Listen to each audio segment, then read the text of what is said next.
தமிழ் உறவுகள் அனைவருக்கும் வணக்கம். சற்று முன்பு அண்ணன் சீமான் அவர்கள் கோயம்புத்தூர் ஏர்போர்ட்டில் வந்து அந்த செய்தி அப்படிங்கிறது கவனிச்சிருக்கக்கூடும் சொல்லி நம்புகிறேன். ஒட்டுமொத்த தம்பிமார்களுமே வந்து குமிந்து விட்டார்கள் அப்படிங்கிறத பார்க்க முடிந்தது. அண்ணன் சீமான் அவர்கள் தடுமாறி தான் காருக்குள்ளே போனார். ஸோ அந்த மாதிரியான ஒரு கூட்டம் அப்படிங்கிறது அண்ணன் சீமானவருடைய வருகைக்காக அனைத்து தம்பிமார்களுமே அங்கே ஏர்போர்ட்டுக்கு வந்து விட்டார்கள் அப்படிங்கிறத பார்க்க முடிந்ததுங்க. அண்ணன் சீமான் அவர்கள் திடீரென்று கோயம்புத்தூர் செல்ல என்ன காரணம் அப்படிங்கிறது கூட சில பேருக்கு கேள்விகள் இருந்திருக்கலாம். சமீபத்தில் அண்ணன் சீமான் அவர்கள் எங்கேயுமே செல்லவில்லை அப்படிங்கிறது மேலும் குறிப்பிடத்தக்க ஒரு விடம். கிட்டத்தட்ட எனக்கு தெரிஞ்ச வந்து ஐயா தேனிசை செல்லப்பா அவர்களுடைய நினைவேந்தலுக்கு மட்டும் அண்ணன் சீமான் வெளியில் வந்தார். பிறகு பெரிதளவில் வந்து எந்த ஒரு மீடியாவுமே சந்திக்கல, பெரிதளவு எந்த கூட்டத்திலையும் பேசவும் இல்லை அப்படிங்கிறத நம்ம பார்க்க முடிந்ததுங்க. ஸோ நீண்ட நாட்களுக்கு பிறகு அண்ணன் சீமான் அவர்கள் அதுவும் குறிப்பாக தேர்தலுக்கு பின்னர் இரண்டாவது முறையாக மேடை ஏற போகிறார் அப்படிங்கிற செய்தி வந்திருக்குதுங்க. ஸோ இது வந்து பெரிதளவில் யாருக்கும் வெளியில் நியூஸ் வரல அப்படின்னாலுமே இது வந்து ஒரு கல்லூரி நிகழ்ச்சி அப்படிங்கிறதுனால பெரிதளவான கூட்டம் அங்கிருந்த மாணவர்கள் முன்பு பேச போகிறார் அப்படிங்கிறத பார்க்க முடிந்தது.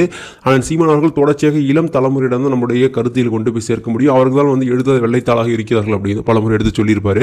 ஸோ இதன் காரணமாக அண்ணன் சீமான் அவர்கள் தொடர்ச்சியாக இதற்கு முன்பு பார்த்தோம் அப்படின்னா கும்பகோணத்தில் உள்ள அண்ணன் ஹுமாயூன் அவருடைய கல்லூரிகளாக இருக்கட்டும், அதே போல SRM கல்லூரிகளாக இருக்கட்டும், இது போன்ற கல்லூரிகள் வந்து அண்ணன் சீமான் அவர்கள் தொடர்ச்சியாக பேசுவார். நம்ம அதை கவனிச்சிருக்கோம். முதல் முறையாக கோயம்புத்தூரில் உள்ள காங்கேயம் கல்லூரியில் வந்து அண்ணன் சீமான் அவர்கள் பேச போகிறார் அப்படிங்கிற தகவல் வெளியாக இருக்குதுங்க. ஸோ இது வந்து மிகப்பெரிய ஒரு மகிழ்ச்சி செய்தி தானே. அங்குள்ள மாணவர்களிடம் நம்மளுடைய கருத்துக்களை கொண்டு போய் சேர்ப்பதற்கு இது ரொம்ப எளிமையாக அமையும்.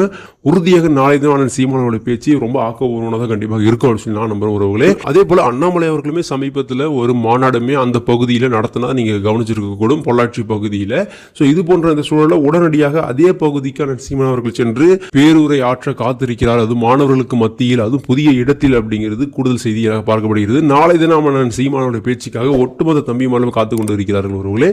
ஸோ இது உங்களுக்கு தெரியாத செய்திகள் இருந்தால் கூட தற்போது சொல்லி தெரியப்படுத்துகிறேன். நாளை தினம் அனைவரும் எடுத்து பாருங்க. இதை குறித்தான உங்களுடைய கருத்துக்கள் வரவேற்கப்படுகிறது. மீண்டும் ஒரு நல்ல காணொலி சந்திப்போம். சரியான கருத்தால் உலகை படைப்போம். நன்றி, வணக்கம்.